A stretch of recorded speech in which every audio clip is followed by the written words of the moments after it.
2024. Furthermore, on that date, a copy of such notice was sent to the Times, the Trentonian, and the Clerk of the Township of Hamilton. It was also posted on the bulletin board at the entrance to the boardroom in the Hamilton Square Administrative Building. Please rise for the flag salute. I pledge allegiance to the flag of the United States of America and to the republic for which it stands, one nation, under God, indivisible, with liberty and justice for all. I love hearing your voices. Ms. Atwood, could you take us through roll call? Yes. Ms. Byrne? Here. Mr. Salentano? Here. Dr. Farrar? Here. Ms. Harvey? Here. Mr. Kenka? Here. Dr. McSheen? Here. Ms. Soto? Here. Ms. Stanton? Ms. Stanton will not be here this evening. And Ms. Thornton? Here. We have a quorum. Thank you. So at this time, I would like to move the agenda around a little bit because we do have some special guests here that we would like to honor this evening. So if I can invite Mr. Buchholz from Alexander School, can you please come up?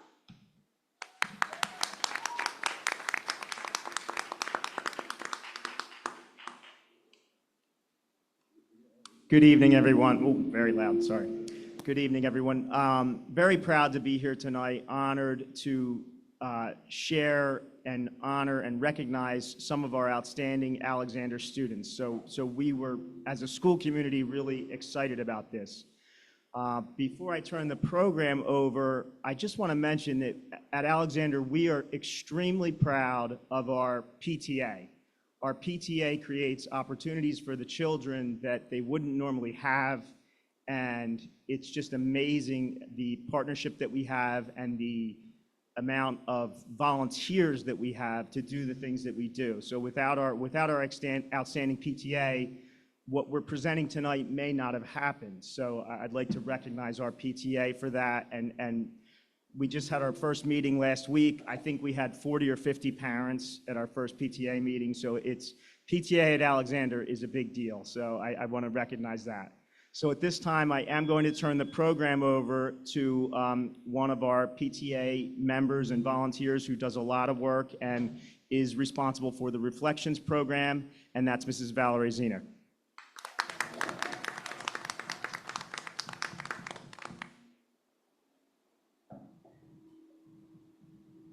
Thank you, Mr. Buchholz. Good evening. I am Valerie Zienek. I am a parent at Alexander, and I am also the co-chair of the James W. Alexander PTA Reflections program.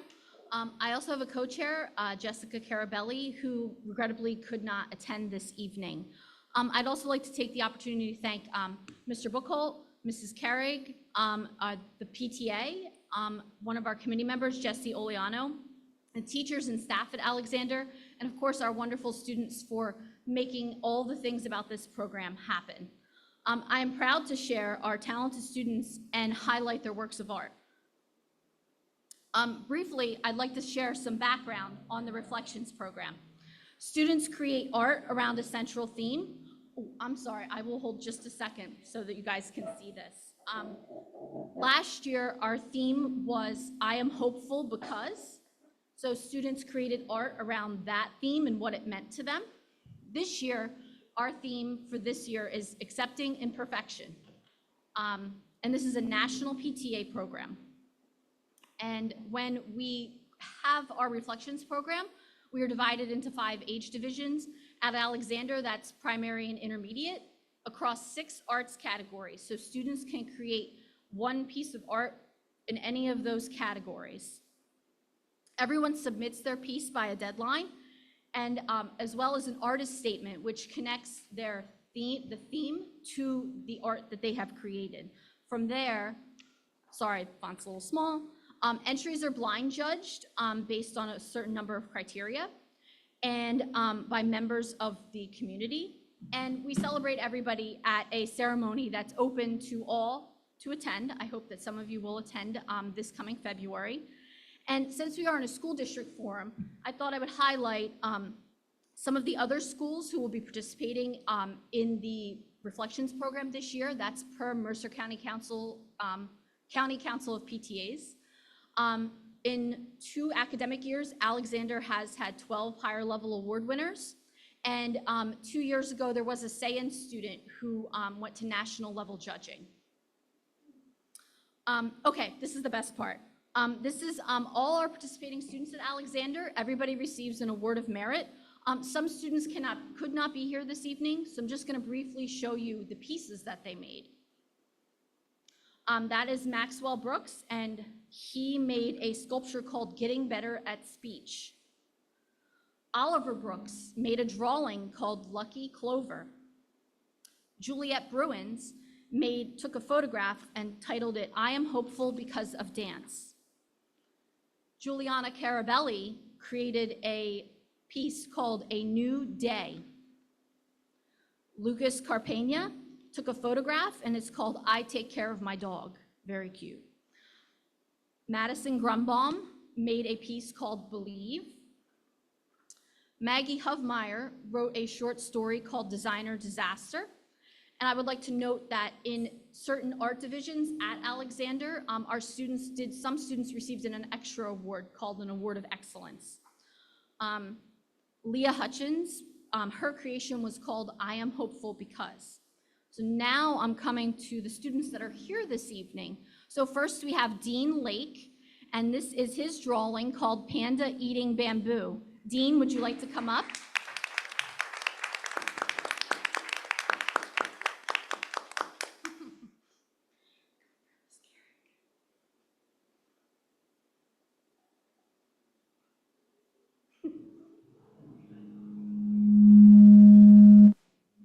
Next is Layla Lake with her entry called It's Family.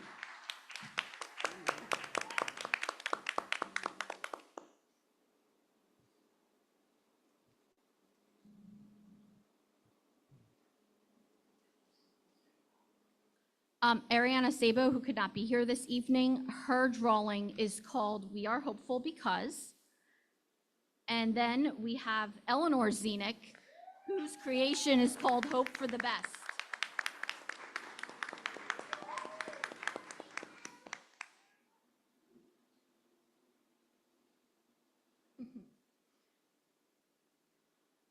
Okay, so those were some of our students. Now, the rest of our students, these 5 students received awards of excellence from Alexander at the local level.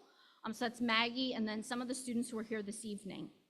And their awards are as follows. Ella Bruins, her photograph was called I Am Hopeful Because of Fairies, and she won an honorable mention at the Mercer County level. She could not be with us this evening. Next, we have Tess Iacovino. Her photograph, Sunrise in the Smokies, won an award of merit at Mercer County Council and at the New Jersey PTA level.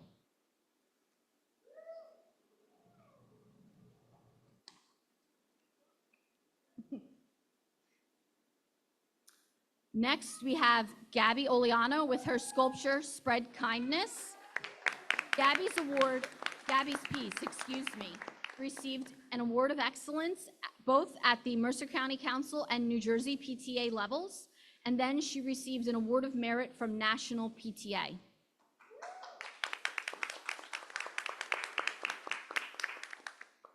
Next and last but not least, we have Lila Iacovino. Her drawing, From the Ashes, received an award of excellence from Mercer County Council and New Jersey PTAs, and an award of merit from National PTA.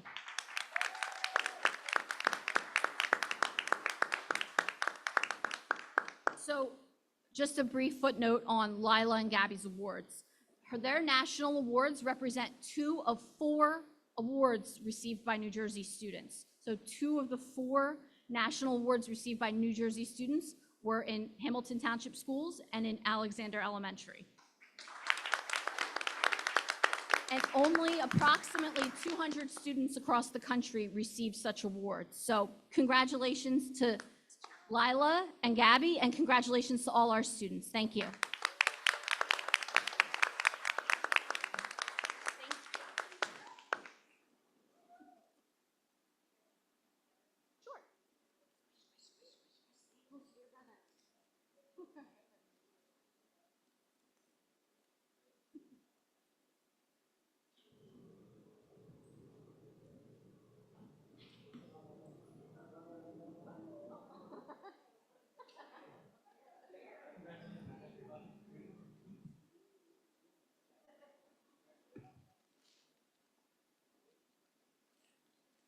Thank you so much. I really appreciate that. Thank you.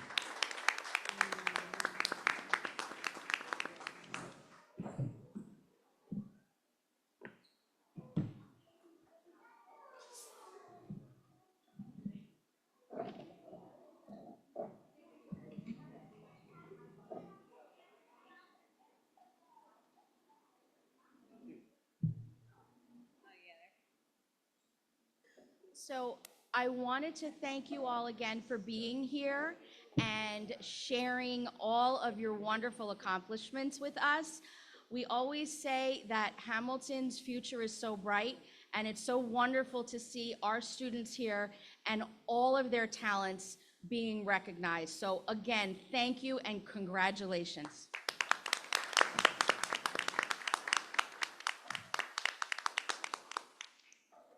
So at this time, I'm actually going to ask if we can have a motion to go into executive session. So moved. Second. All in favor? Aye. Opposed, abstained, motion passes. Whereas NJSA 10:4-13 requires adoption of the board to go into executive session. Be it resolved that the board pursuant to the Open Public Meetings Act, New Jersey, Title 18A, and the Hamilton Township Board of Education Bylaw, number 0166, hereby enter executive session to discuss a matter involving labor matters, human resource matters, and matters falling under the attorney-client privilege. Be it further resolved that the minutes of this executive session shall be made public following formal action by the board and/or at the conclusion of any investigation, due process proceeding, or litigation, so long as not prohibited by law and so long as the need for maintaining confidentiality no longer exists.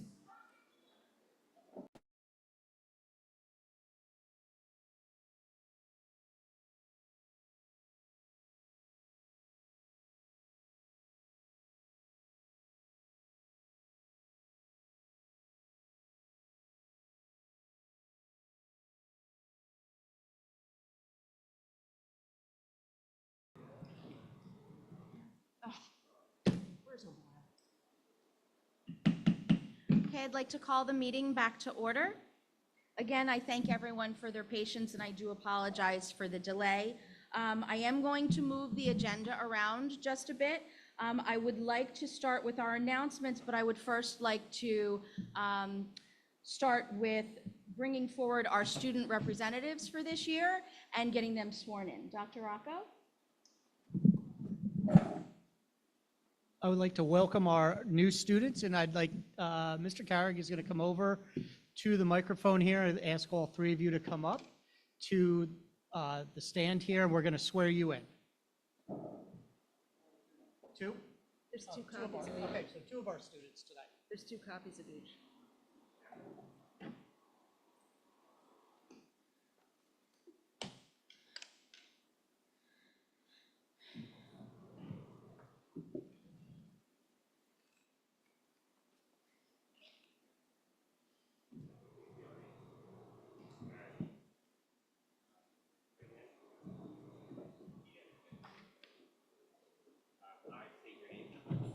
I, Gina Dimatel.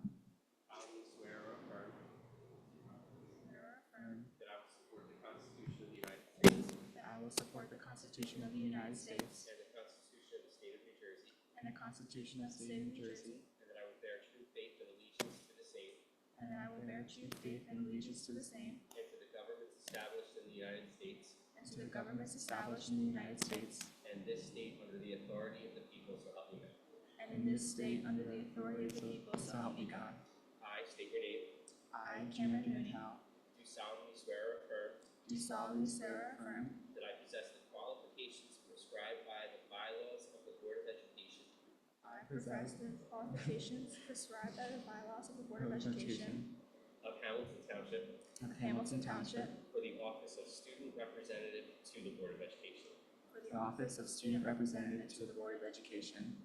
I will faithfully, impartially, and justly I will faithfully, impartially, and justly perform all of the duties of that office Perform all of the duties of that office according to the best of my ability.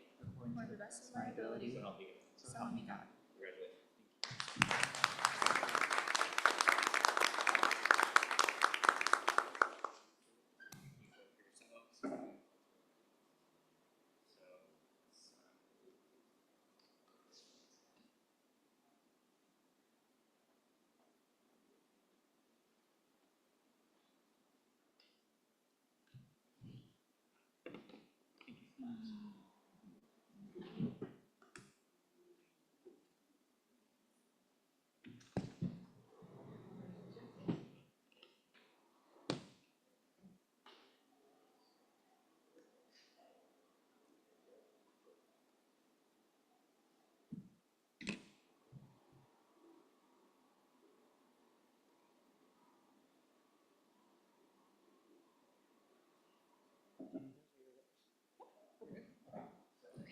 Thank you and welcome. We look forward to hearing all of the wonderful things that are going on at the schools throughout the year. So again, welcome to the Board of Education. We're happy to have you.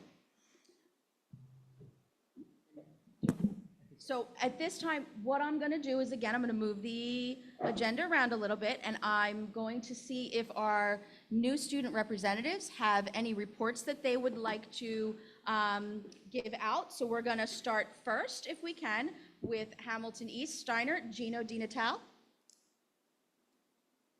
Hello, everyone.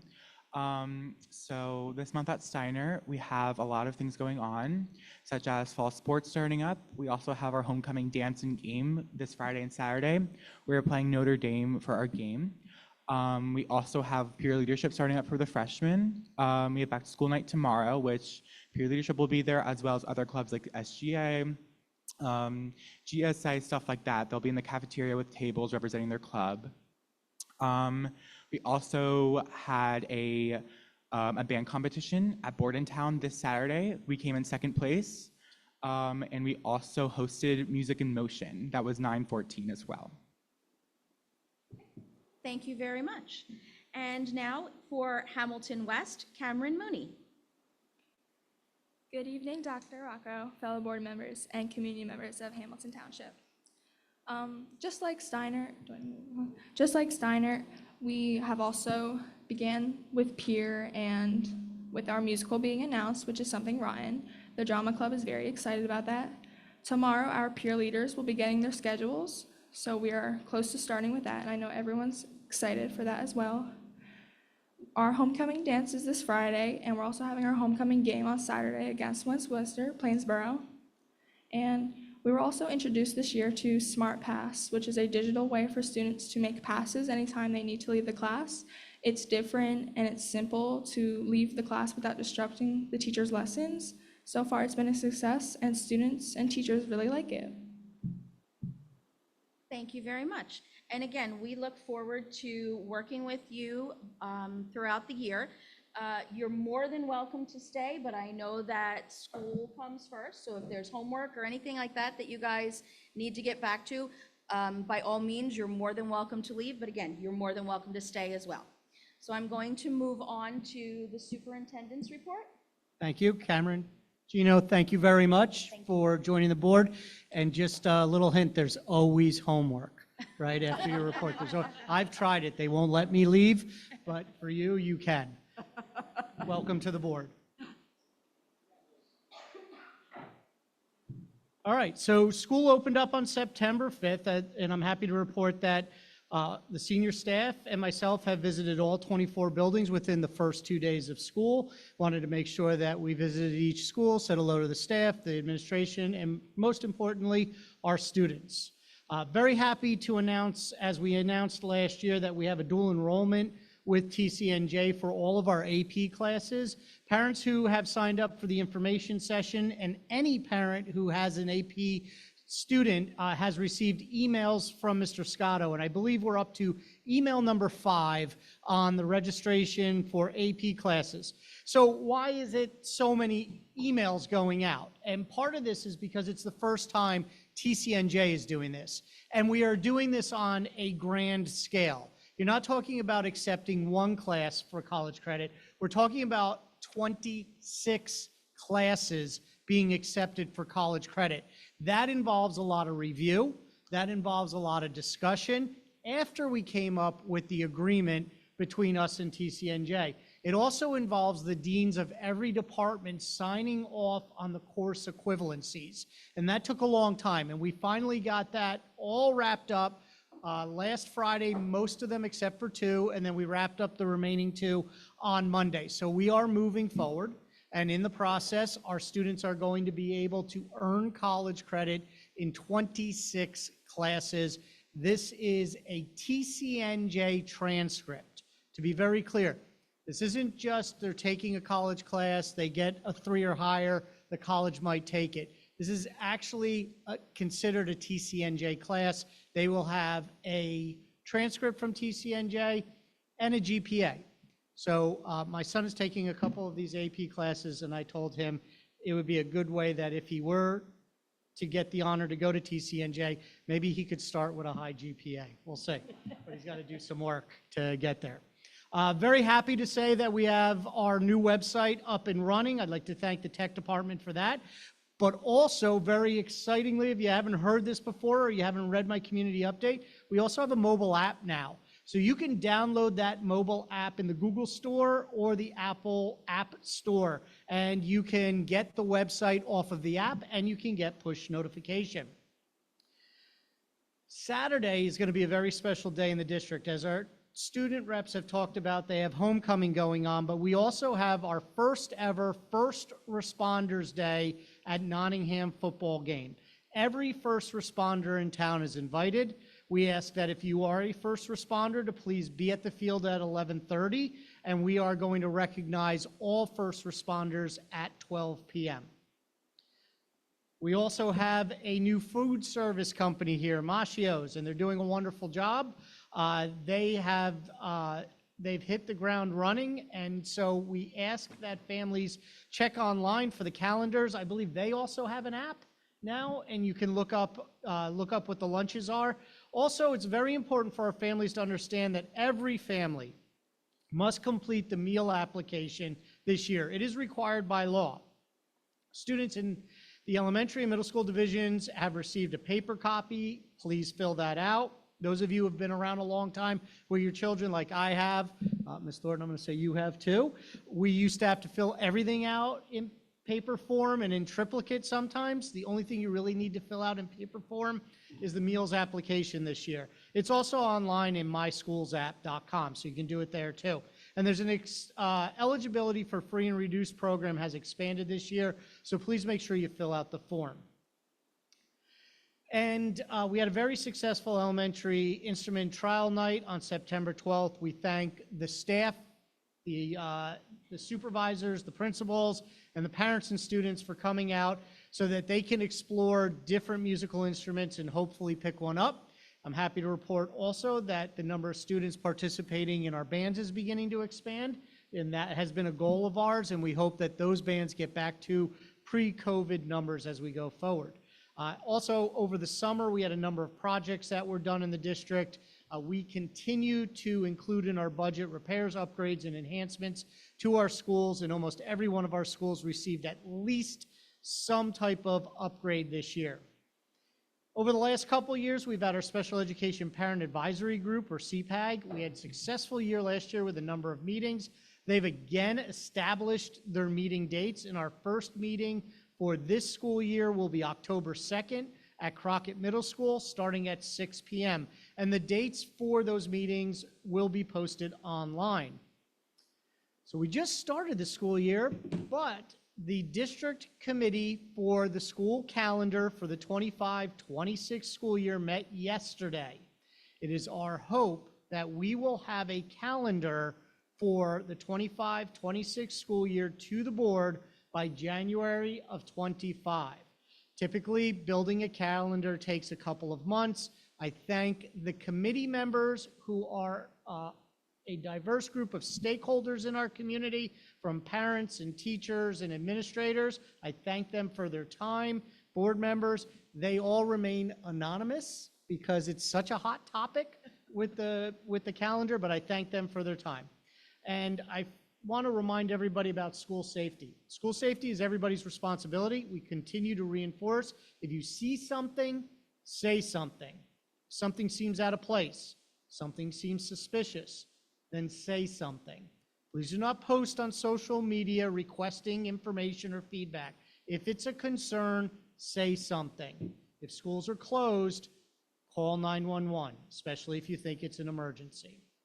And let's have a great year, everybody. Our theme this year is Every Day Counts, and let's make sure that every day in our district counts. That concludes my report. Thank you, Dr. Rocco. I'm going to move on to Board of Education. If we have any announcements, I'll actually start. Dr. McSheen? No. Ms. Soto? I just want to share that I did attend Music in Motion on September 14th at Steiner High School. It was a fantastic event. All 3 schools in the district performed at the first competition of the year. It was very well attended. We had 10 total bands in attendance, and I very much look forward to going to Hamilton West's cavalcade of bands on October 12th. So if you were unable to make it to Music in Motion, please consider attending that event. You'll once again see all 3 bands.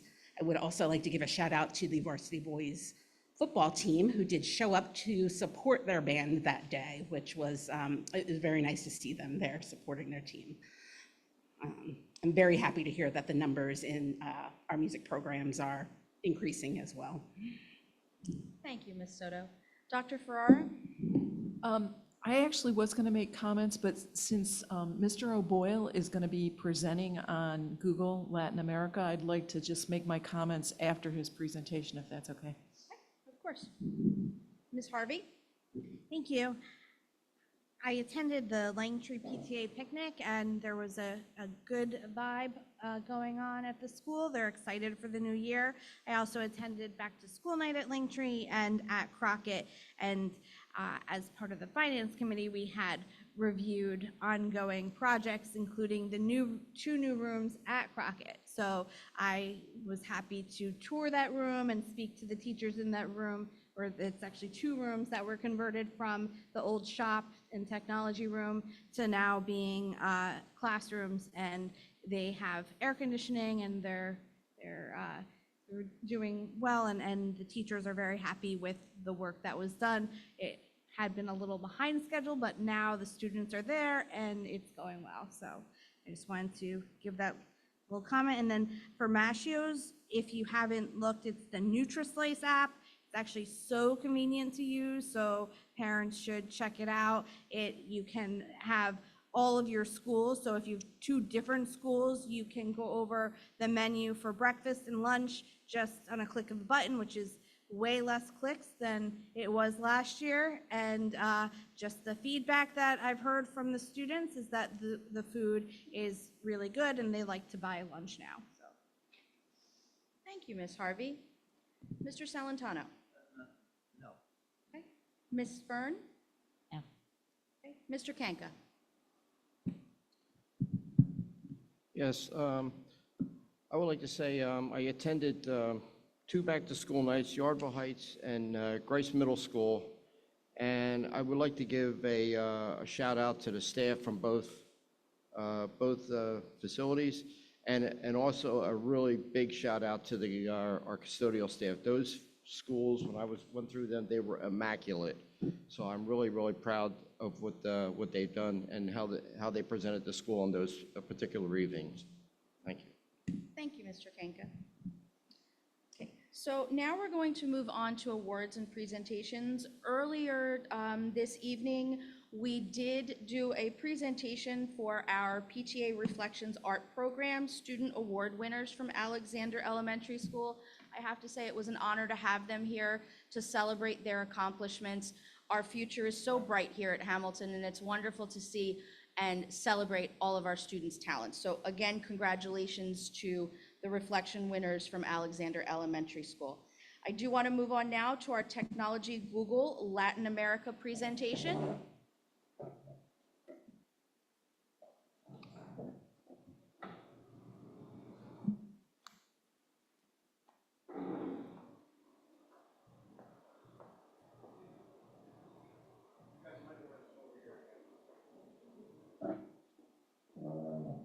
Might just be easier to see if you guys can't see from over here, or from on their side.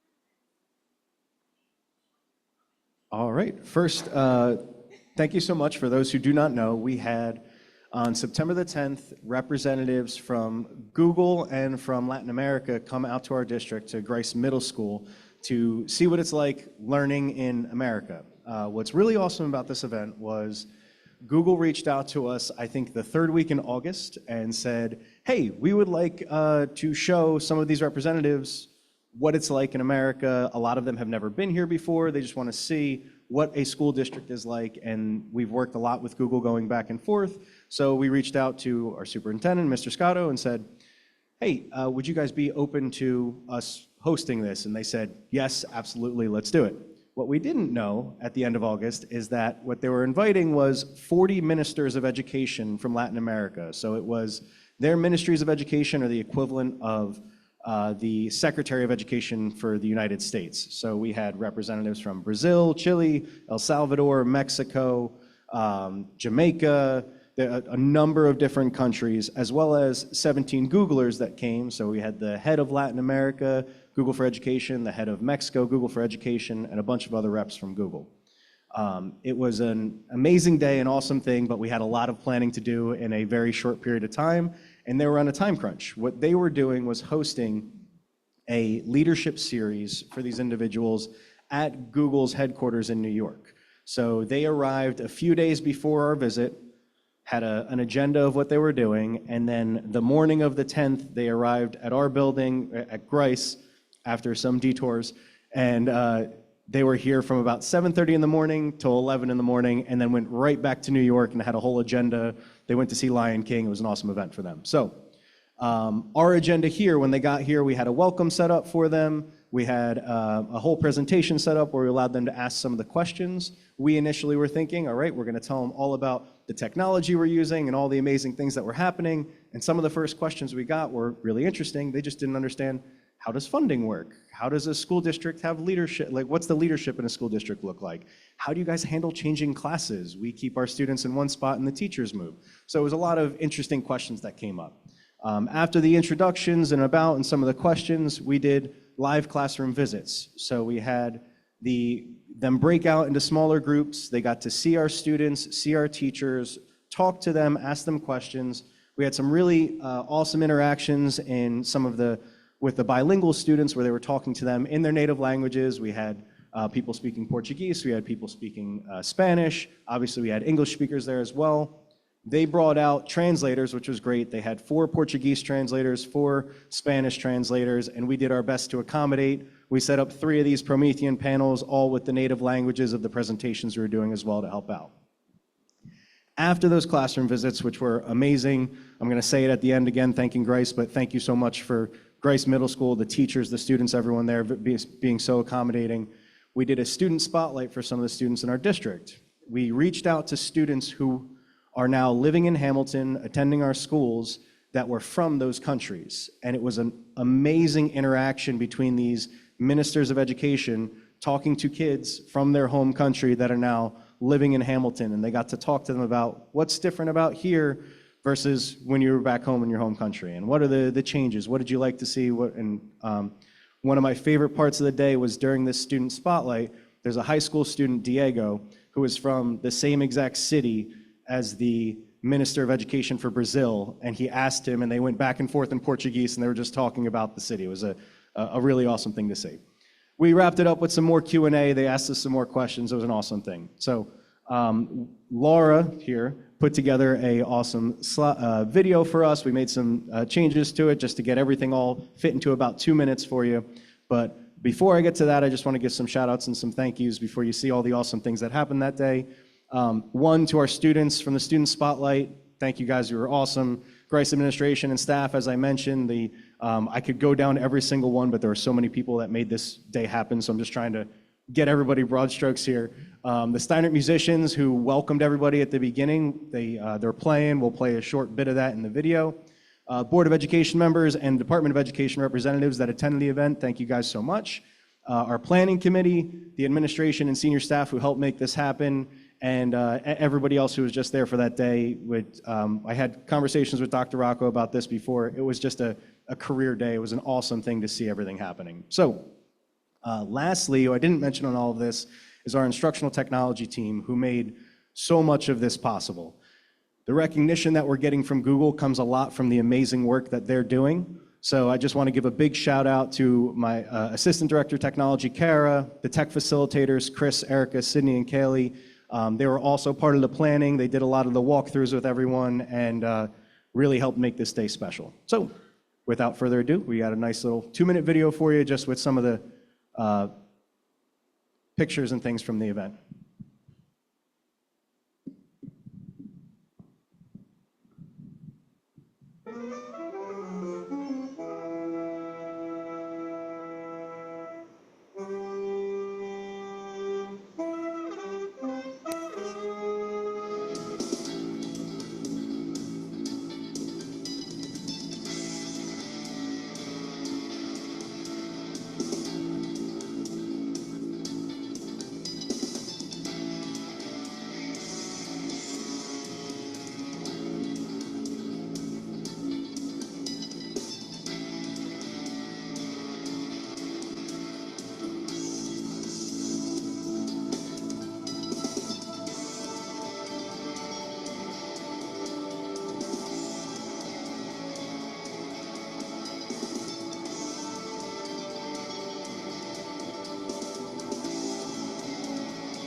Thank you guys very much.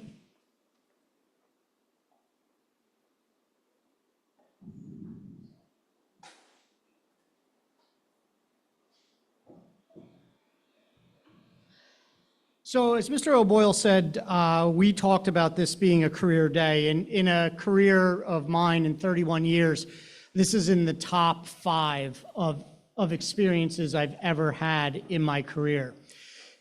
You have to understand that these folks who are ministers of education, the equivalent of our Secretary of Education, coming from all over Latin America to New York City to Google, and they selected Hamilton as the example to come down and see what we're doing. Between New York City and Hamilton, there are dozens of districts they could have picked. They picked us. They picked us because of what this district is doing with educational technology at the forefront, making sure our students have what they need to be successful.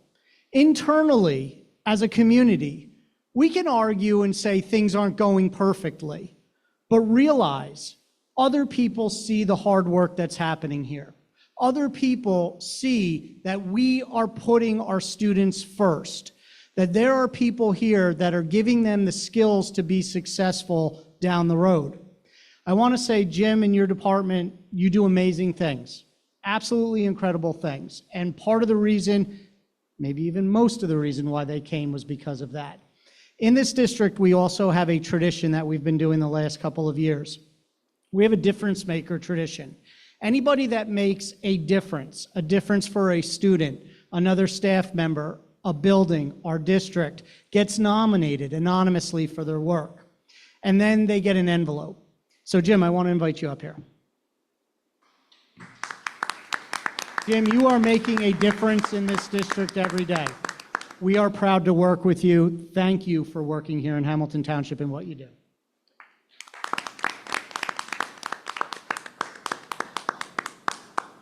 And so I would like to bring you right close to the ground because I too was lucky enough to attend the day, and it was like being in the United Nations. It was a lot of fun. Sydney Matichek of the tech department and I took a group of people around.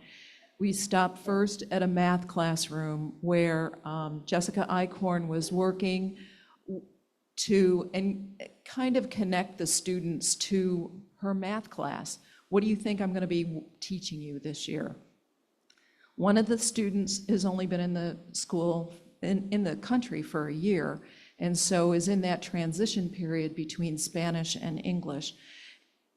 And with his computer, he could write the answer in Spanish, and on the smartboard, it came up in English. So he's working in those two languages while he's working in math. Then we went to Joe Hart's class, and Joe Hart teaches social studies. He was connecting his students to history through 9/11. And so we were in there on a Tuesday. On Monday, Mr. Hart had his students listen to videos of people talking about what it was like at 9/11, people who were there on the ground. And then on Tuesday, he was talking to his students and saying, now I want you to find a relative or a friend, and I want you to ask them what they remember about that day. Because you have to think about it, none of these kids were born on 9/11. So one of the students said, well, we didn't live in the United States. And he said, I don't think that's going to make a difference. And so not only are they studying history, but showing how one event can have such a far-reaching impact around the world. Then we went to science class, and anybody who knows Mrs. Golding knows that she loves science. And here, Jim talked about how in the Latin American countries, kids in middle school and high school stay in their classroom and the teachers rotate through. So they were quite taken with the fact that teachers had their own room. And in Mrs. Golding's class, she has a Madagascar hissing cockroach, she has a tree frog, and she has a very large cold water tank, because she is part of a program here in New Jersey where her students will be raising trout eggs. And when the eggs hatch and the fish grow, at the end of the year, the state comes in and takes the fish and puts them in the river. So the people we were touring with were quite taken with everything in that room. She was connecting kids to science by having them look at the various areas of science and ask them the question, so what kind of scientist do you think you might like to be? And so students were Googling on their laptops.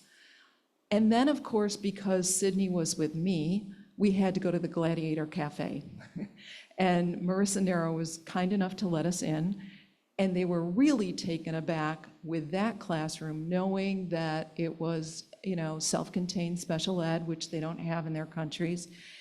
And we were fortunate enough that one of the students there communicates through an iPad, and the speech therapist was there.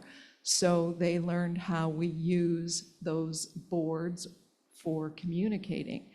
And it, as Jim said, and Dr. Rocco, it was really, really an amazing day, and a lot of questions, a lot of funding. To us, we we look at West Windsor, right, and we go, wow, we wish we could have all the things West Windsor has. They were looking at us and going, wow, they've got printers in their classroom and all the kids have laptops. And so, there's that learning that you do is how fortunate we really are. And we're really fortunate to have a great tech department. And I thank you all for letting me come. It was a great day. Thank you, Dr. Farrar. So I would also like to say what a wonderful experience, and it was an absolute honor to have been chosen, to have everyone come and visit us. Mr. O'Boyle, I would like to thank you very much, you and your technology team. You are leaders in your field, and we are so fortunate to have you here. So thank you for everything that you do.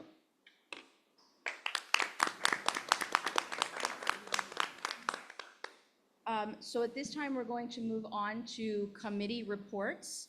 If I can start with Mr. Kanka. Finance and Operation. Tell her no. Say, I don't want to start first. I am ready. The Finance and Operations Committee met for their initiatives meeting on September 18th at 8:30 a.m. I would like to thank the committee members who attended and the senior staff that was in attendance for that meeting. We first started out with a communications committee update for the month of September by Dr. Rocco. And he gave his report, which was basically what he said tonight in his report here tonight.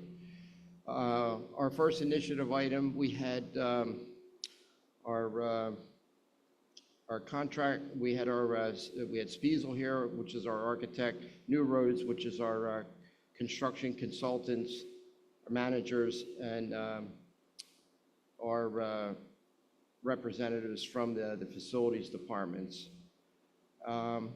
We did an update on the summer 24 capital projects. We spoke in detail about the ongoing project at McGalliard School with the new boilers going in. We talked about how the staging was going to be with those boilers, such as we have 2 boilers over there, one in operation. The one that was not in operation was completely demolished, and the new boiler was installed. And at the time of this meeting, it was approximately 60% completed. And then once that's completed, up and running, the new the boiler that's been piecemealed together will be shut down, demolished, and the second boiler will be installed at that time. We're looking for a completion date of those boilers prior to the October 15th date where we're required to turn those things on.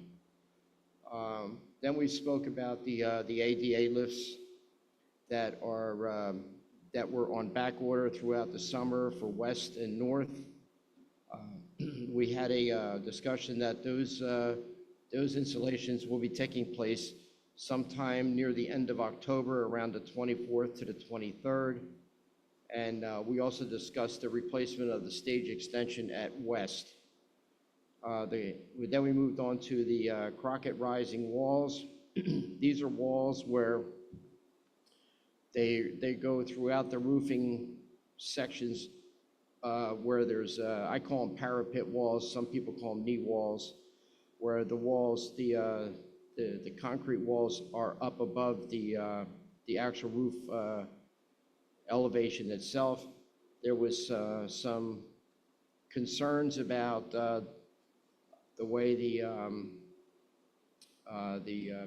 membrane was put on those walls. So with our consultants, we discussed that we were going to extend those membranes up to include the whole rising wall itself, and that they will be capped with aluminum capping. And as of the report, the work was complete with the exception of the punch list items of some aluminum capping that was out for, was measured and out for, to be provided to the district as soon as it's manufactured. They did tell us that the new walls were, they went up there and power washed with some higher pressure, water pressure, to make sure that none of the walls leaked down into the facility, and apparently everything was A-okay, and so they're just moving on, waiting to get the capping done. Then we moved on to the other summer project, the Wilson and University Heights HVAC system, the new chillers that were put in. There's still some operational glitches on the thing automatically, so they're being manually run at this time. Our controls contractor, AME, is working on those controls to get those units back into the automatic mode for operation. There was some additional duct cleaning that had to be done at University Heights, and that was all completed. Then we moved on to a discussion of the North Baseball Field. If anybody remembers back, we had some concerns about the way the sod was laid in the left field area of the baseball field, all the way over to the across the third base foul line, and all the way to the fence that is near the parking lot. When they did the new drainage system over there, they opened up that fence and they had to have access to that field with the equipment, and that's why that field was that portion of the field had to be addressed with new sod. But we did walk the field in the springtime, and felt that the way the sod was laid, it was going to be a hindrance to some of the activities that were going to be taking place on that field. So I wanted to, I talked to Scott from New Roads, and we're going to walk the field again, and he's going to address our concerns, and hopefully what we can do is we can get the sod that's down there and the existing turf that was undisturbed, get that cut out and have all new sod from that point on all the way over to the fence, where there's going to be no issues with any elevations in the field itself. Then we had a discussion on the football field at North, and there was some concerns about some repairs that had to be done on the field due to the fact that there was some settling that was taking place on the sideline where the benches are at, on the larger grandstand side of the field. And there had been some settling around the turns on the track on the opposite side of where the scoreboard is, on the Hamilton Avenue side. And I also discussed that there may have been some issues starting on the opposite side of the field near the gate area where people come in. So Scott from New Roads is going to he wants to walk the field, look at our concerns, and hopefully he'll see what we're talking about. And he did make a mention that they've contacted the manufacturer of the turf field, and they're going to visit the site also to find out and to see what we're talking about, and how we can hopefully identify and clear this whole thing up so we can get this field back into tip-top shape. Then we spoke about, we moved into a proposal for bathrooms at Robinson for special ed. And a bathroom it's going to be over the summer project for a self-contained room for the K students. And we had to submit a waiver to the New Jersey Department of Ed for this current year. And it'll be on tonight's agenda for Spiesel to put together that proposal for us. Spiesel's also putting together a proposal for electrical upgrades to Klockner and McGalliard.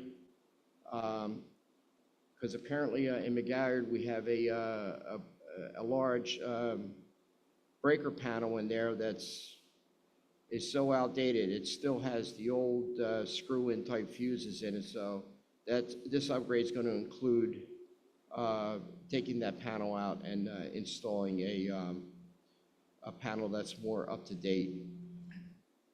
Then we had a discussion on the HEP and Green Acres project that was, or the building over between the township and the district and we voiced our concerns within the committee on how we're going to address these issues that are going to be that have to take place in the near future. And that's going to be an ongoing discussion that's going on with the board and the administration, and I'll keep you updated as we get more information that I can present to the public. There's a Cruiser waiver for a bathroom. It was discussed with Ms. Aldino about it's a bathroom for special ed, the self-contained class. The waiver, what it is the students, the bathroom is not in the room. The students have to walk to the bathroom. And so we have to submit a waiver for that and to address that issue. Then we moved on to transportation, and we discussed the opening of schools. We discussed the upgrading of the new routing system for the busing, and we also reviewed some opening day concerns. And there's some challenges to the new system, but they are being worked out. Then we moved in. We spoke briefly about the food service update, and apparently I went onto the site and it is really easy to navigate. We've had some real positive feedback from the new vendor with a lot of new menu options, and so far everything's been working out okay. I just think that they're going to have to, once they get in the district for a couple, 6 or 7 or 8 weeks, they'll have an idea of what's popular and what is not popular, and so they can adjust their menu options at that time. And I would like to just repeat what Dr. Rocco said. Please fill out those lunch applications for the free and reduced. Like Dr. Rocco said, it's a state mandate, it's law, it has to be done. And so I'm just asking, I do it every single meeting, but for some reason, we still get people that don't fill them out, and I don't know why. You never know if you're gonna qualify for any of these programs if you don't fill out the paperwork. And then we also spoke briefly on our a parking agreement at Hamilton Grove next to Bell Avenue. We leased some property over there, and that lease is set to expire in October. It's where we park our buses, and staff parks over there when the buses are out. And we have yet to this date received a proposal from the property owner, so we're just waiting on that. And that really concluded our meeting. Our next meeting is scheduled for October the 14th at 9 a.m. And if anybody from the board has any questions, I'll be more than happy to answer them. Thank you, Mr. Kenka. Before we go on to questions from the board, Dr. Rocco, can you just state again where parents and guardians can find the free and reduced application online, since it is required to be filled out?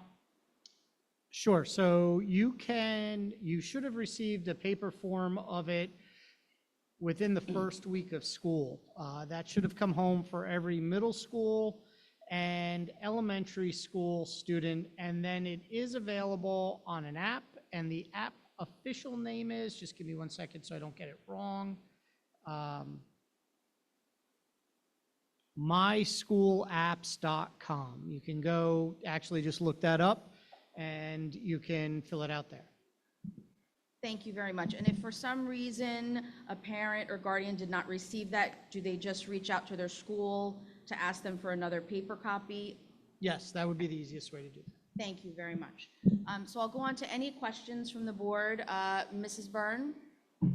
Mr. Salentano? Ms. Harvey? Dr. Ferrara? Ms. Soto? So, not a question, but a comment.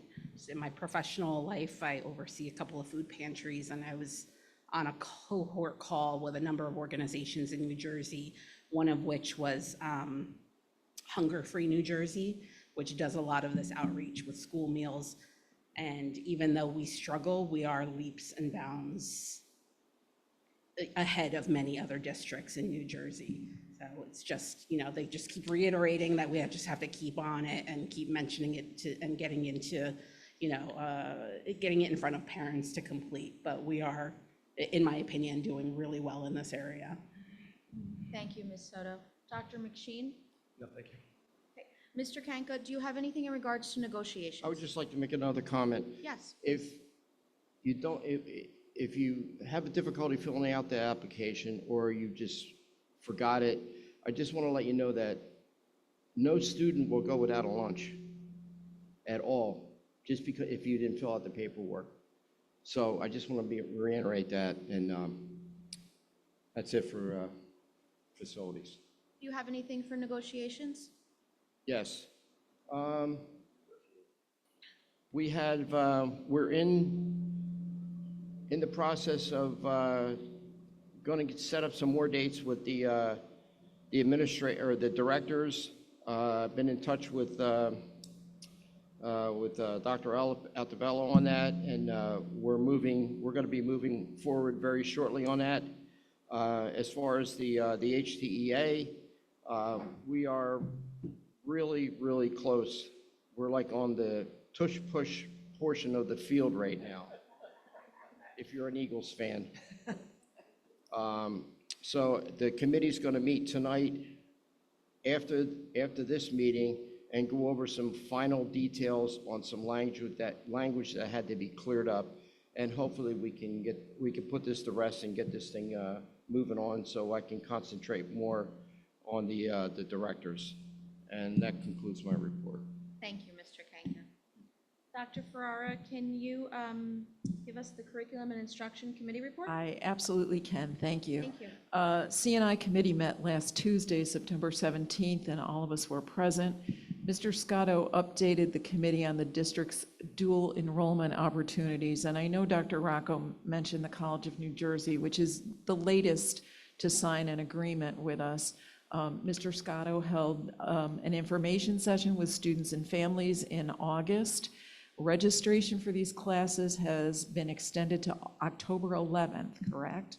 And this is for all the AP, all 26 AP classes. If a student wishes to get college credit, then they need to enroll, and they pay the college. Is that how they're doing it? Okay. And so just let me run through so that you know what the other dual enrollment programs are. There's one at William Patterson, which offers credits for Spanish classes, Spanish 3 and 4, or AP Spanish. Fairleigh Dickinson gives district students the opportunity to start college business studies. There was an information session on that in September, and students currently enrolled in Intro to Business, International Business and Economics, or Marketing 1 Essentials may elect to participate and earn college level credit through Fairleigh Dickinson. Kane University offers our students in tomorrow's teachers classes credit for that class, and Mercer County Community College offers students the opportunity to earn credits for English 101 and 102 They are taught by HTSD teachers, but they can earn credit at Mercer. And I think that's our oldest dual enrollment program, isn't it? In another effort to expand our educational opportunities for students, Mr. Scotto is in conversation with the Carpenters Union.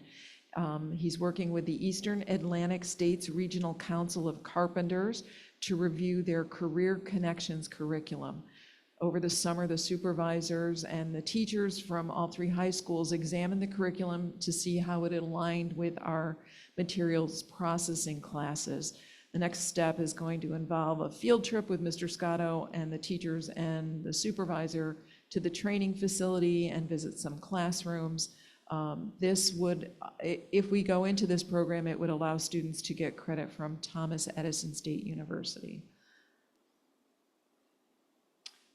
Dr. Rocco mentioned that we have lots of kids who want to play instruments, which is great. And the instrumental and music assemblies for students in grades 3 to 5 generated lots of interest. Like 845 students have registered. At Grice, they told me the other day they have 266 students in the band, and they're going to have to perform at Steiner because the stage at Grice isn't big enough. If anyone in the community has band instruments, that's flutes, clarinets, trumpets, that are good condition because we have no money to repair them. But if you'd like to donate instruments, you can reach out to the business office and you can get a letter of recognition for your donation for tax purposes. September's Digital Family Resources newsletters have been posted. They're available in English and Spanish. They were sent home in electronic backpacks, but if you'd like to see them, they're on the CNI webpage under Family Resources. And tonight for motions, the district needs to approve or needs approval on motion number 2 so that PEI, which stands for Prevention Education Incorporated, can present workshops to second grade students about keeping themselves safe. And I will read you what the learning objectives are. The learning objectives of each workshop are the same as always: personal safety, abduction, physical, sexual abuse prevention, plus a second day covering online safety and bullying prevention. These 2 45 to 55-minute sessions provide our second graders with age-appropriate, engaging content that empowers them to stay safe, know their rights, and engage the support of trusted adults. It also includes a parent workshop. So that is motion number 2. The committee had the opportunity to review the updated 6th to 8th grade English language arts curriculum. The Department of Education updated the standards in 2023, resulting in the need to realign the documents. The district is going through CUSAC this year, and so that's an important piece of it. And those are motions, motion number 4. And finally, motion number 6 asks us to approve what's called an Athletic Spectator Code of Conduct. The New Jersey State Interscholastic Athletic Association, or NJSIAA, has recommended that districts around the state put a spectator code of conduct in place. When approved, this guidance will be placed in our student athletic handbooks. The code will also be placed on each school's athletic page, and they will likely be sent home electronically. So again, that's motion number 6. And that's all we discussed. Thank you, Dr. Farrar. Do I have any questions on the committee report, Dr. McSheen? Yeah, I do actually have a question on the athletic spectator code conduct. Trying to read out, separate the things I've had for the motion discussion and for this. So for the code of conduct, how, I don't know if you had any discussion on how you enforce this at away games and identify things that are happening in there, as well as perhaps sites that are away from the school, like if a team goes out to a dinner and then are harassed, does that count? Great question. So starting with how is it enforced? This has always been in the code of conduct. This has always been out there, and some of it is read at games. It's enforced by the athletic director, it's enforced by the building principal, it's enforced by the site supervisors. And depending on the sport, sometimes law enforcement is there, we'll have a police officer or security that's there. If it relates off campus, so if they're having dinner at an event and somebody comes up and harasses them, it doesn't, it's part of competition, or basically before or after the competition is happening. Great. Well, and all the schools around the state have been asked to do that, so it will apply at every, even away games at the other school. That's great. So, if there's an altercation at schools A and B, no matter where they are in the state, both schools or districts A and B will be responsible for enforcing this and making sure that's great. And a related question, this is on athletics, and I know we have policies regarding students who are harassed or bullied off-site at other events, but do we have a similar policy or code of conduct for other student events and student performances or competitive events like marching band competitions, for example? So the HIB law would apply across the board for all events. I think the reason why this is in particular to athletic events is because of sometimes the heightened atmosphere that happens in those games or in those competitions. However, everybody would fall under our HIB laws across the state. So it does not have to happen in school. It can happen outside of school and impact school for the HIB law to relate. And isn't there a new hazing law too, Dr. Rocco, the hazing law? No, in addition to that, isn't there another one, Dr. Altobello? So there's a draft of a hazing law for sports. One of the things I think, Dr. McSheen, to address one of the questions or concerns, there's two things to be cognizant of as well. The district does have a visitor policy, which permits us to come to the board and remove an individual from our sites, not just for one event, but in perpetuity. And the point of the athletic spectator policy is really to ensure that student athletes, as well as are not subject to harassment, intimidation, or bullying of any kind, but also to ensure that there's a safe environment for other patrons at events, so that there's not adult-to-adult issues that take place. It's not just sort of to protect our students, it's to protect our parents, our patrons, and families who go as well. So I think it's important to know that if there was somebody, even at an away game, if we had an individual, that engaged in behavior at Ewing that was concerning enough for Ewing to reach out to us, if it was an adult, we would look at that both now from this policy, but also from our own visitor policy to determine whether or not that individual would be permitted to attend games at our event. And we have multiple times in the past couple of years invoked the visitor policy and removed individuals or banned individuals from school property for events based on their behavior. So you have the NJSIAA is specific for sports, but we're looking at all extracurricular activities as well, right? It's not just athletes that we want to protect. If you're at a band event or if you're at a robotics event, all of those areas where there are spectators, we want to make sure that that everybody who's there as either a patron or as a student is protected. And we have the double layer, not just this, but the visitor policy that we have used previously. Thank you, Dr. Altobello. Any other questions, Dr. McSheen? No, just a big fan of putting this out there and just really appreciate that. So before I go to Ms. Soto, Mr. Salentano, did you have a question in regards to No, what Dr. McSheen commented on or something else? I want to comment on the policy, Okay. which is fine with me. Well, it's not a policy. Well, whatever action we're taking there. This is already on the books for, basically this addresses sports officials. So having worked 42 years basketball from the most hostile environments in New Jersey, from Jersey City to South Jersey, we as officials enforce these things. My recommendation here, because I think it may have been lost in the translation over the years, is that before a game, let's say you had a rivalry, okay, and you know there's going to be some pushing and shoving. The athletic directors and/or the site supervisor, which could be one and the same, would let those officials know that they're not going to tolerate anything, do what you have to do, and if people have to be removed, they'll be removed. The only game I was ever embarrassed in my life, my partner official removed a spectator.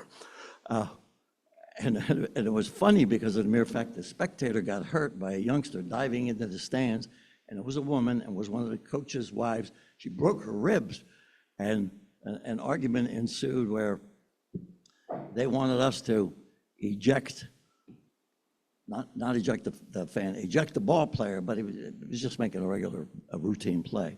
And it always sticks in my craw. And by the way, it was down in Burlington County, which had some of the most competitive sports events in all sports, basketball, football, baseball, and anybody who's ever played or went to a game in Burlington County or played the Burlington County team up here, you knew they were very, very well prepared. I'm not saying they were dirty. They just, I like that type of competition, and I liked officiating that type of competition. But to get back to my point here, these things are already ingrained in any official, baseball, basketball, softball, football, whatever, okay? So that gives us an advantage, okay? What we're doing here is we're ensuring that the community that we live in knows and acts the same. Am I correct on that one? Correct. Correct. I'm done. That's correct. Thank you, Mr. Salantano. Ms. Soto? Nothing for me. Ms. Harvey? I just had a question on the AP credits. So, and I think we've said this in the past, if a student wants the credits, they have to pay the fee, but all students are able to take the class even if they don't pay the fee. Correct, and we pay for the AP exams, and all students have to take the AP exams, yes. Is there, given if you were attending a college, you'd be able to apply for financial aid, is there any financial aid component, or has there been any issue with parents who can't afford that class who've raised any issues? Nothing that's come to my attention. I'll ask Mr. Scotto. There is no financial aid. To date, there has not been any inquiry regarding that. When I've asked about financial aid, because that did come up in our information session, because students had not graduated from high school and had not completed the FAFSA, which is that very lengthy application for financial aid, they would not be eligible. And also, because it's at such a significantly discounted rate, then had you taken the class on campus, that was also something that they shared with us. But that did come up in our information sessions, and we did push that out to parents, sort of in a frequently asked questions memo. One item to note, though, if you have a 529 for your child, you can use the 529 to pay for the class. Thank you. Ms. Harvey, any other questions? I just did want to make one little comment about the music program that you had mentioned. I just want to let the community know that the interest has risen so much that at least at Crockett, they had to add another teacher there just for strings. The teacher had been going back and forth between Reynolds and Crockett, and now they have both schools now have their own. So I think that is a good thing that we've expanded our arts program. And that's wonderful to hear. Thank you so much, Ms. Harvey. Mr. Salantano, any other comments or questions? I'm good, thank you. Okay. Mrs. Byrne? Mr. Kanka? So, Dr. McSheen, would you like to give out the Personnel Committee report, please? Yes, I would. The Personnel Committee met at 4:15 on Wednesday, September 18th, last week. In attendance were myself, President Thornton and Ms. Soto, as well as senior staff. So we discussed the, so we discussed the Cruiser bathroom facility waiver, as well as had the wonderful preview of the Latin American Google event from Mr. O'Boyle, which I'm still in awe of, and I'm very, very, very sad and jealous I couldn't make it. In addition to that, For personnel, we talked about the Drew University and Hamilton School District partnership for the New Jersey Apprenticeship Program. This is offered through a grant from the New Jersey Department of Education. I think I misstated this wrong at one point. The grant is through New Jersey Department of Education and sponsored by Drew University and Bloomberg, which is, I think, an agency for sourcing talent for educational staff. And the idea is to establish a U.S. Department of Labor approved registered teacher apprenticeship program for educational, and for this purpose, we're doing for educational assistance. So essentially, this is helping to establish an alternative route for people who might want to go into education and education assistant through a different way. So, you know, these people would be having credits in their university and apply for the apprenticeship through this program, which is a great opportunity for our district, right, to help find new talent and help staff our schools. So that item is item number 14 on the Personnel Committee list. Moving on, we were updated about update to the website. So on the Hamilton School District website, there is now an area in which you can see under the Human Resources tab two spots. One is a checklist on how to become a teacher, and the other is a checklist on how to become a substitute teacher. And it lists the 5 or 6 criteria steps in order to get to the application phase and submit your application to the district. So it's very clean and simple. So I encourage you, if you're interested or know someone who's interested, to look on the website, or of course, stop by one of the many job fairs that I know our district is attending. Additionally, Dr. Copeland walked through the approval process for certified employees who would be hired into the district. So looking at new appointments, as well as promotions to a higher level position, as well as transfers from one building to another, or another position to another position. And then we went through the current vacancies as of that week, and that was it for personnel. Thank you, Dr. McSheen. Ms. Soto, any questions? Dr. Ferrara? I just want to clarify on the MOU, you have to have a bachelor's degree in order to apply to that program, do you not? To do the alternative route? Yes, you have to have. You have to, yeah. So it's not that you're getting a degree, it's that you have a degree and then you're taking education courses as an apprentice. Thank you for that correction. Ms. Harvey? No, thank you. Mr. Salantano? Yeah, I'm wondering again, I've probably asked this question in a different way on a number of occasions. Is there any interest in your committee finding out what is the root cause of the number of resignations that we have from certified staff? I think I asked that a couple of times, and I'll give you some numbers that I have in my head right now. I'm probably off, but since June of 2021 through this past school year, we've had over 200 resignations. And I always wanted to know, what is the cause of the resignations, okay?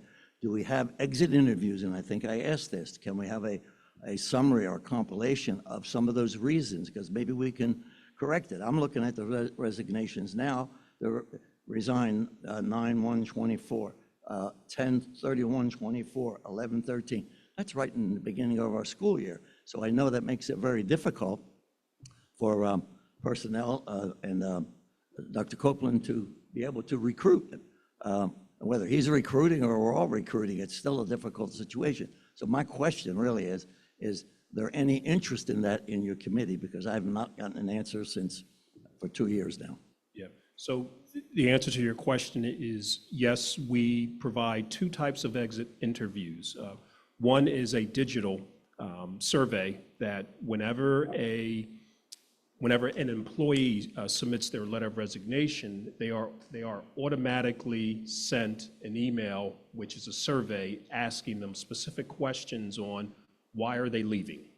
So that's the first source. The second source is we do conduct in-person exit interviews. And I had one today prior to this meeting with an employee that requested to sit and share their experiences in person as to why they decided to leave. I can share with you that the reason that that employee decided to leave was salary. They have a family, and they just decided that an offer came their way, which was of a higher salary based on their experience. So yes, we have the digital survey, and we also do the in-person meetings with individuals, really trying to find out why are they leaving. Well, what I'm getting at here too, and I appreciate that, and you're right on, but shouldn't the Board of Education have an idea of what some of the problems may be? Because, as you said, salary, I understand that one. Sure. And if salary is the issue, why these people are leaving, then we need to do something. Sure. All right, but if we don't know that, then how can we take action? Sure. So, and I'll just jump in here because last spring, I think we talked about a similar topic. We talked about doing the stay interviews on top of that. Why are people staying? I also believe a number of times when the question has come up, and it's a very valid question here, I've given some information, or Dr. Copeland has given some information, and oftentimes we've talked about salary being one, travel's been another, health benefits have been another. But at the end of the day, a number of those items, travel, we can't help. So if somebody's traveling, I spoke with an employee today, she lives in Middlesex County. I'm not gonna, just in case somebody knows who the person is, but lives in Middlesex County, has to travel about 45 minutes to work, down Route 1. We know how horrible that is every day. So, but the other items that we're talking about, those are negotiation items. And we've talked at the table, we've talked in committee, we've talked in smaller groups, and we've committed to work through negotiations to address some of those issues. But we can't talk about that in public because we're negotiating right now. And so all that we can say is exactly what Mr. Kankas says when it comes to negotiations. We're on the 1 foot line. And we need to just push our way into the end zone on both sides. But I will say that the negotiations on both sides have been very positive, have been very productive. We ran out of time at the end of the year, and we're wrapping up right now. I'm confident some of the things that we've brought to the table here, spoke about, or in personnel, will be addressed.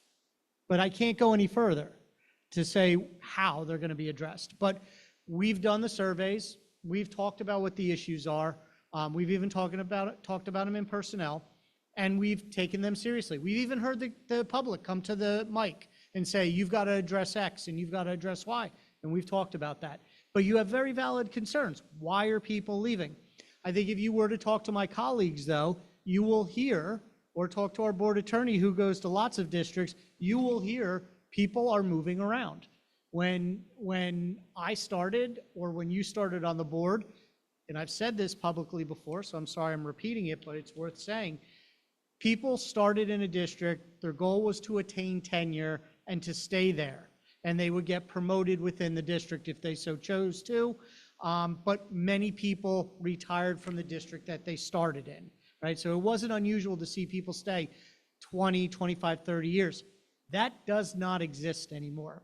People will pick up and leave a year, 2 or 3, and then go on to another district. It's not right, it's not wrong, it's just different. That's the way society is today. That's the way the market is, and people can shop around in a profession where there wasn't shopping around before. So there are reasons, we've explored them, and we're trying to address those through various forms. One of the main forms is negotiation, so. Well, I think that the reasons, assuming they can be shared, I think the board needs to know that some of those things. Like, I'm going to give you a couple, and I'm just going to use for instance, this is not true. Somebody may want to leave because the ceiling's falling down in their classroom and can't take it anymore. They're the kind of things that bother me, because if those things can be corrected, and if it's salary, I know we're in negotiations right now, but at least if we know that is one of the indices, then that could have been addressed or should have been addressed during negotiations. So, but the thing is, if there's such a thing out there, and there should be, a compilation of what the reasons are, and they are shareable, then they should be shareable, because there's 9 of us here. You know, somebody on this board may have an idea we never heard of before. So, and I thank you very much, Mr. Salentano. So what we would like to do moving forward is I will work with Dr. Rocco and Dr. Copeland, and perhaps we can ask Dr. Copeland for a summary for the board of items that are able to be shared and are not confidential, of like the last 4 to 6 months, you know, up to the last 6 months of, you know, exit interviews and things like that. But we'll work on a timeline, because I'm sure that that's going to take some time for the department to get together, and then we will be able to share that with the board. Resignations always bothered me, even when I worked in the private sector. I understand. Why are you leaving? I mean, if it's over salary, I understand that, because I did that, and I'm sure everybody here may have done that. But it just boggles my mind that, like, we have a good district, why aren't you staying? So is it because somebody said something you didn't like, or whatever? But anyhow, I'll drop it at that. Nope, and I appreciate you bringing up the question, because it is a very important question, and we'll definitely work on getting that report back to the board, so that everyone will be able to take a look to, you know, see if what we can do to improve, or what we can continue doing that's working. Thank you. Okay, thank you. Mrs. Byrne? No? Mr. Kanka? Okay. All right, so Sorry. Dr. McSheen. I almost forgot to give the DCR report. I was actually just going to ask if you have a DCR report, or if you have a date for a meeting. I sure do, all that. Great, so I have a report from Cassandra Hodges-Jones, our chair for this year. DCR is excited for the upcoming school year. We attended all of the pop-up schoolhouse events and we're excited to reach more families and community stakeholders. Our first meeting of the school year will be held on Tuesday, October 15th at 5 p.m. at Wilson Elementary in the multipurpose room. Okay, that's Tuesday, October 15th, 5 p.m., Wilson, multipurpose room. Thank you, Dr. McSheen. We do have subcommittee chair and co-chair vacancies. If anyone's interested in joining the DCR as general member or as a chair, please email dcr@htsdnj.org. And I will say we have a full subcommittee for recruitment and retention to address items like Mr. Salentano brought up, and we do have the discussion, so hopefully they have some input and insights there. Wonderful, thank you so much, Dr. McSheen. And will we have that on our website for the next, the date for the DCR meeting, Dr. Rocco? I think it is on. I think that it's on, they have their own website, so. Just want to make sure, since we do have a new website, so that everyone knows where to look if they are interested. Under community. That's where I was going, yeah, so, yep. Okay, so under community, you will look, and you'll be able to find a link for the DCR committee. Yes, all dates are listed there. Perfect, thank you very much. So we'll move on to the monthly suspension report, the monthly HIB report, the monthly health report. Okay. So now at this time, we'll go on to hearing of the public on agenda items. I do only have one person signed up for agenda items, and then we'll have our second hearing of the public on school-related matters. So if I can have Ms. Peg Kirkup, please come up.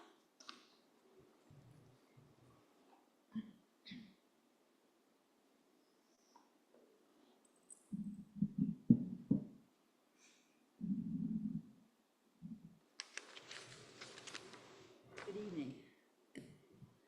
Originally, I just want to say that we can't hear much of anything that's going on back there.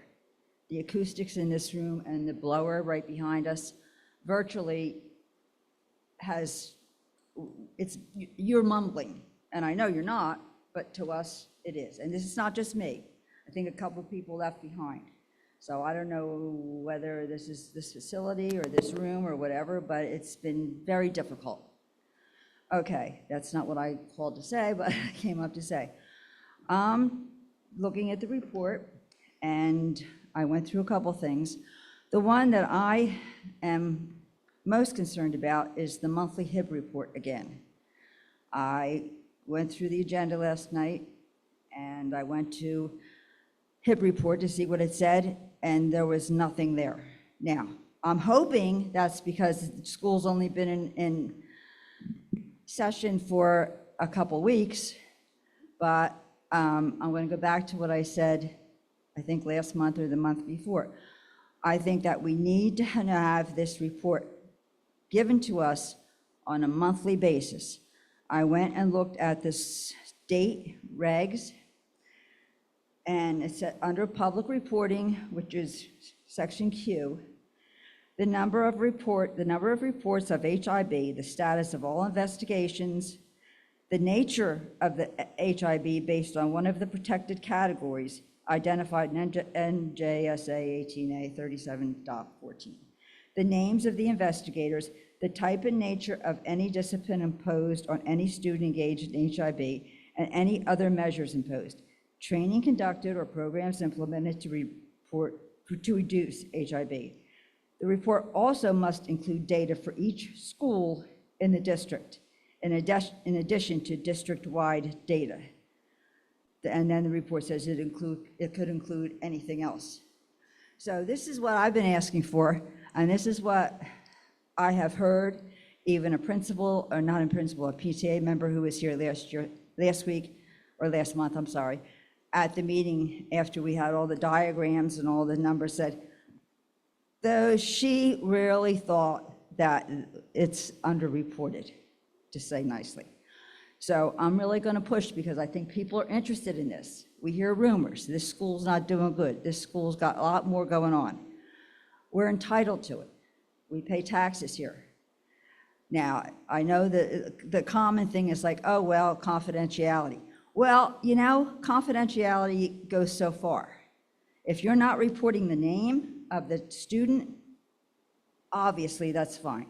But it says right here in these regs that the public is entitled to know certain things that are going on, at least in general in the nature. And I think that that's very important. And I think that most parents and taxpayers accordingly would like that. And the other one, the one that Mr. Salentano brought up about teachers leaving, one thing I've heard too, I talk to teachers and students and parents, is that some of the schools do not provide the teachers with support. If there's a problem, they don't stand behind them. Whether it's the principal who is kind of a bully, whether it's somebody else who's not listening to them, whatever, but teachers are fed up. Obviously, that's not the whole problem. Salary's obviously the important one. But there are other issues besides salary. And some of them, and it may be school specific to the principals involved. Thank you.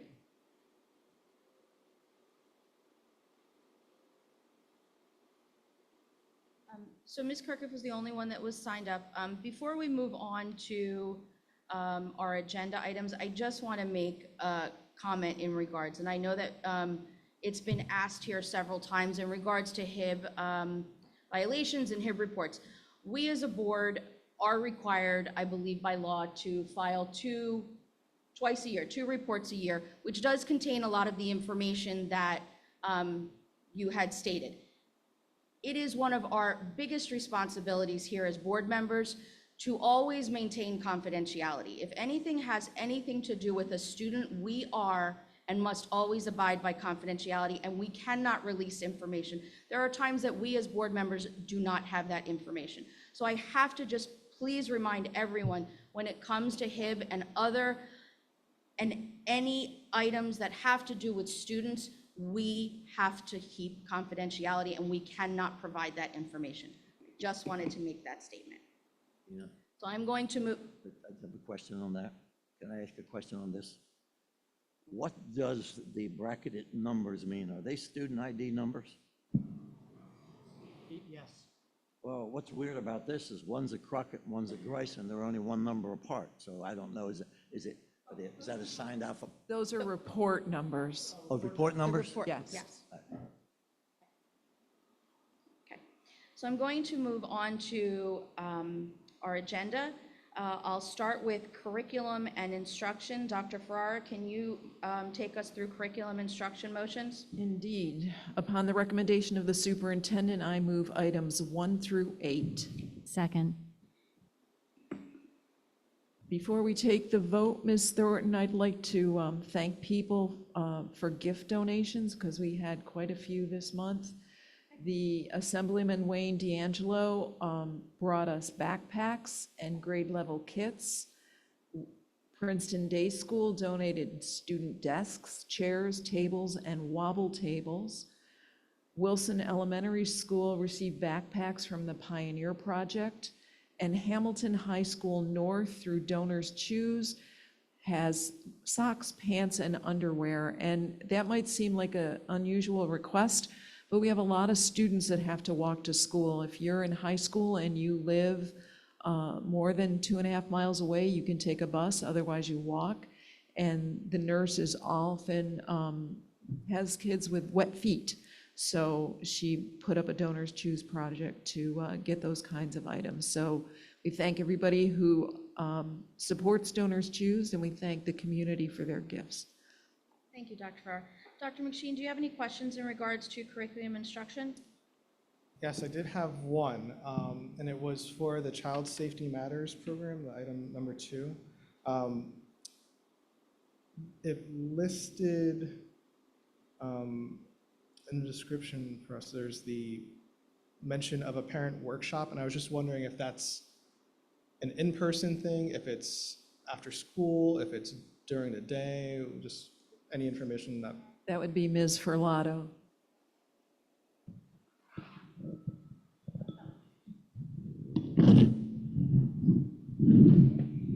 It will be virtual. It will also be recorded so it can be posted on school websites. Great, thank you. You're welcome. Any other questions, Dr. McSheen? Nope, I'm all set, thank you. Thank you. Ms. Soto? Questions? Dr. Ferrara? I can't question myself.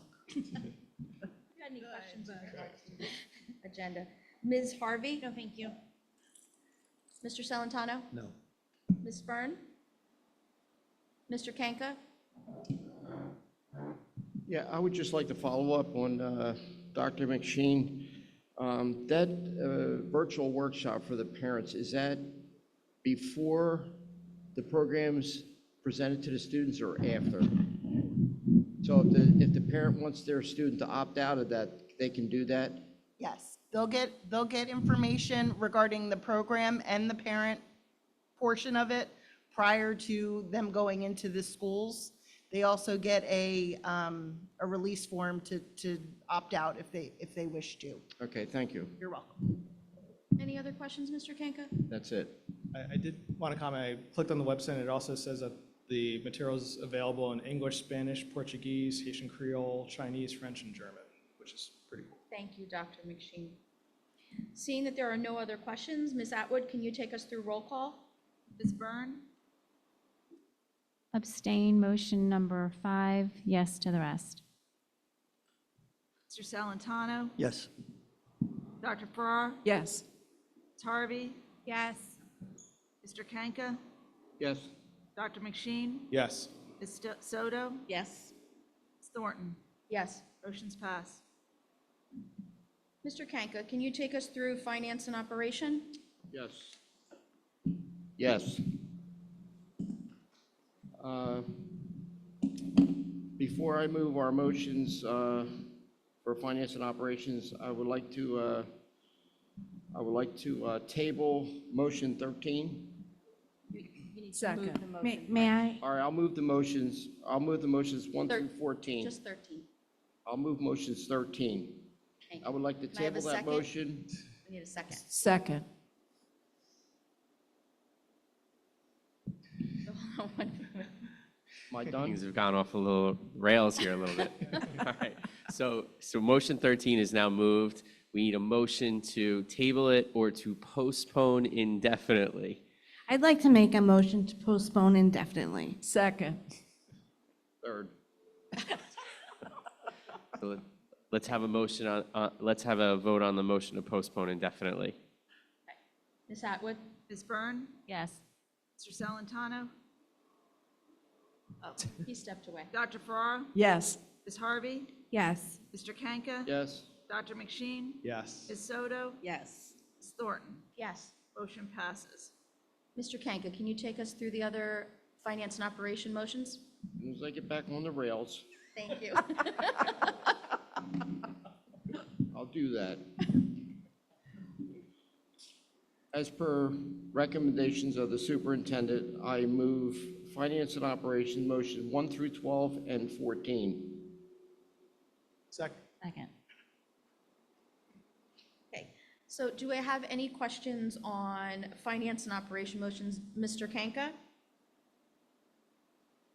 No. No. Mrs. Byrne? Ms. Harvey? No. Dr. Ferrara? No, thank you. Ms. Soto? No. Dr. McSheen? No. Thank Okay, you. seeing that there are no questions on finance and operation motions, Ms. Atwood, can you take us through roll call? Yes. Ms. Byrne? Yes. Mr. Salantano? Yes. Dr. Farrar? Yes. Ms. Harvey? Yes. Mr. Kanka? Yes. Dr. McSheen? Yes. Ms. Soto? Yes. Ms. Thornton? Yes. Motion's pass. Dr. McSheen, can you take us through personnel items? I'm going to do my best here, all right? On the recommendation of the superintendent, I move items 1 through 14, personnel. Second. Dr. McSheen, do we have any questions in regard to personnel items? No. Ms. Soto? No. Dr. Ferrara? No, thank you. Ms. Harvey? No, thank you.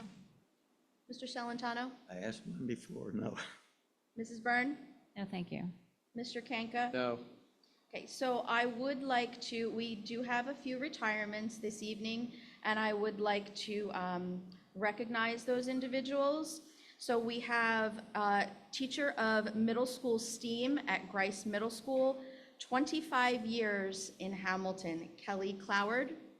An educational assistant, Hamilton High School West, 9 years in Hamilton, Marjorie Ryder. And a librarian at Cooser Elementary and Kistart Elementary, 19 years in Hamilton, Teresa Zaliga. I'd like to thank you so much for everything that you have done for Hamilton and for your dedication to our district, and we wish you all the best in your retirement. Okay. Seeing that there are no other questions, if Ms. Atwood, can you take us through roll call? Ms. Byrne? Yes. Mr. Salantano? Yes. Dr. Farrar? Yes. Ms. Harvey? Yes to all except for I'd like to abstain on item 2B5. Mr. Kanka? Yes. Dr. McSheen? Yes. Ms. Soto? Yes. Ms. Thornton? Yes. Motion's pass. Dr. Rocco? Yeah, in this personnel motion set of items, we had promotions. So we had Caitlin Fleming, who went from an assistant to a special education teacher, and I think that's a wonderful promotion, going from a classroom assistant to a teacher. And also, we have a promotion of Jack Gonzalez, and Jack is here tonight. Jack was the head custodian at Crockett Middle School and is now the assistant operations supervisor. If you've ever been to Crockett, you have seen Jack. He is hardworking. He's always there, makes the place look great. We look forward to having you in the new position. Welcome aboard.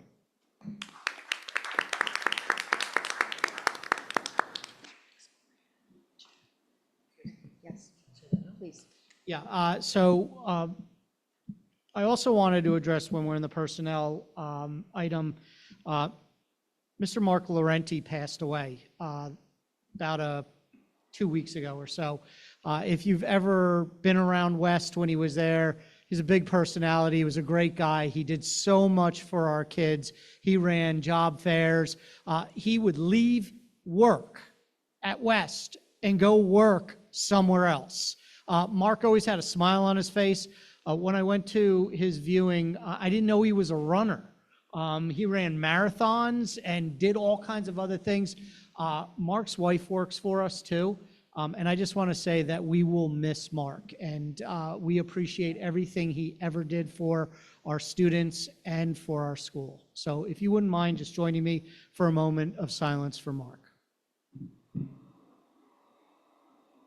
Thank you. Thank you, Dr. Rocco. So at this time, we're going to move to other business. So I'll open it up to the board. If there's any other business that you would like to bring up or discuss, Dr. McSheen? I just want to note that we have a meeting before this, but October 21st through 24th, I believe, is New Jersey School Board's workshop. I'll be in attendance, but if anyone else has any questions or wants me to go to a certain session, just let me know. Happy to do so. Thank you. Thank you, Dr. McSheen. Ms. Soto? No comments. Dr. Ferrara? So I gotta let you know that I kind of spoke for the board the other day. So it's about Komodo dragons. They're found in Indonesia. Males can grow to 9.8 feet and weigh up to 330 pounds. Scientists used to believe that the Komodo dragon saliva contained like highly septic bacteria, which weaken their prey, but in 2013, they discovered that the bite of the Komodo dragon contains neurotoxin venom and anticoagulant saliva, so the prey essentially gets paralyzed and bleeds to death. And just recently, there was a new study that revealed that Komodo dragons have orange iron-enriched coatings on their teeth. So I sent the story to Mrs. Golding at Grice, because she loves these kind of stories, and she wrote back and said, I wonder if you could tame one from a baby. That would make one great guard dog. Deep down, I think they're cute. And then she wrote me another note and said, I just found this How to Tame a Komodo Dragon article and video. And this is where I said no. She said, do you think the board would approve one as a class pet? Yeah. And I told her no, because it was highly unlikely that Ms. Atwood could find liability insurance. But I just wanted you to know that I spoke for the board, so. You do know they are good barbecued. No, I didn't know that. Well, if we need a new mascot too, let's keep it on the table. Well, thank you very much for that, Dr. Ferrara. I was kind of wondering where you were going with that, but thank you very much. Yeah. Wes was like, okay. Ms. Harvey? No, thank you. Mr. Salantano? No, ma'am. Mrs. Byrne? No. Mr. Kanka? Nothing. Okay, so we'll move on to hearing of the public on school-related matters. Do I have anyone signed up for the second session? Okay. Just the one?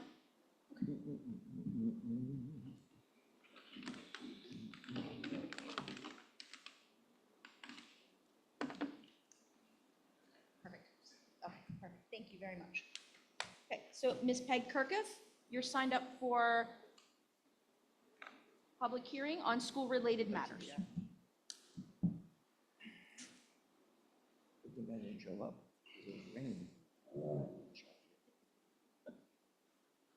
Long time no see, hi. Okay, a couple of things on school-related matters. One is about books. I'm not going to go down the same old thing with books, but during that report where you're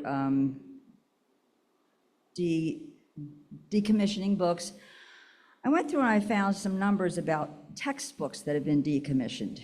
Now, obviously, they get old, whatever, they get old. But what I found amazing to me was that over 1,700 new textbooks were decommissioned on, this I think was the 21st of February of this year. 1,734 textbooks published in 2018 were decommissioned. Now, and that's not to mention the 3,475 books decommissioned that were published in 2011. Now, I know textbooks are not inexpensive, as we all do, but it seems like a lot of money was wasted on these books. So I don't know where the problem is, whether it's ordering, and some of these, quite frankly, it was middle school, 288 books on the diversity of things decommissioned, 436 books at Crockett, Earth and Human Activity, Student Edition, decommissioned. And this is just right from your report that was given. So an explanation would be interesting, whether this was an ordering issue or they changed the curriculum or the agenda, but it's a lot of money.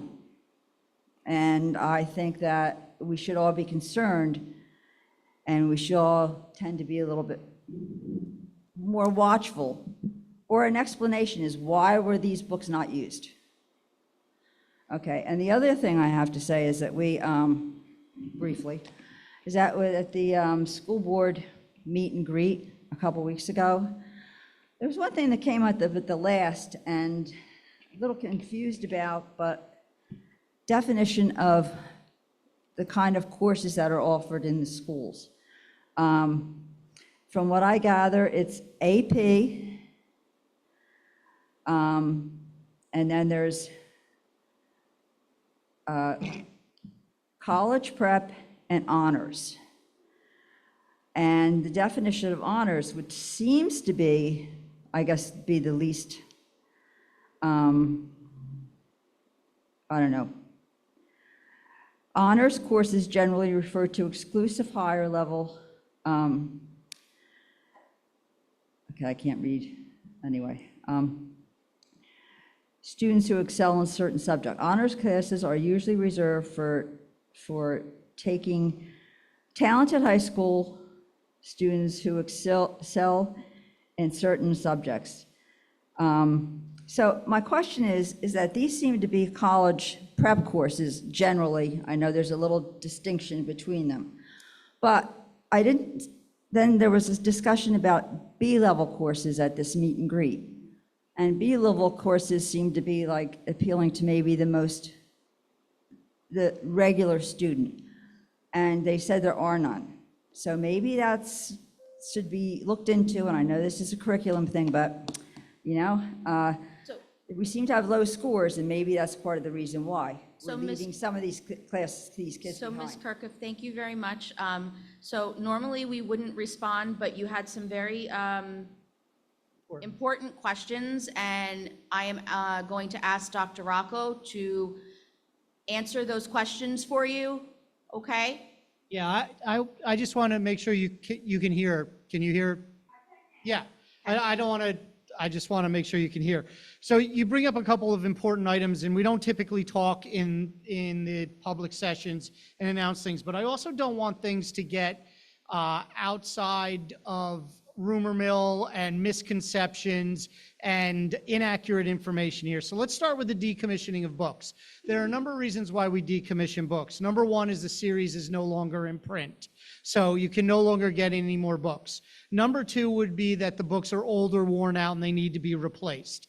Number three would be that we have new curriculum, or we have new programs, or we have new classes, and we need new resources and new materials. Those are the basic reasons why we get new books and we replace them. Our students use our books, and when they're in paper form, they get worn out pretty easily. So that's why we do that. So they're not sitting there in a box and we decide we're not going to use them and then we throw them out. They've run their course, or the state has said there are new standards where you need to bring new resources in. So it's a good question. What are we doing? Are we being good stewards of our money and our books? The answer is yes. The other thing is with AP honors and CP. So college prep is the level the majority of our students take. If you want an enriched level, you go to honors. If you want a college experience, you go to AP. We've had B. Years ago, we've had C in this district. That's not right. Our students deserve high-level instruction. Every one of our kids deserves to go into a class that challenges them. If they need additional support, we provide them support, whether that's tutoring, or if a student has a special need, we get an IEP if they qualify. But many, many districts, the first district I taught in back in 1994, probably around 1996, they got rid of their B level. This removal of the B level has been a phase-in that we've done over the last couple of years. I've put it out in my community update, and I joke publicly that people don't read the community update that I put out. But it's there, and we talk about it. We phased this in, and we were looking to phase this in over a period of time. In reality, our high school administrative staff said, let's go.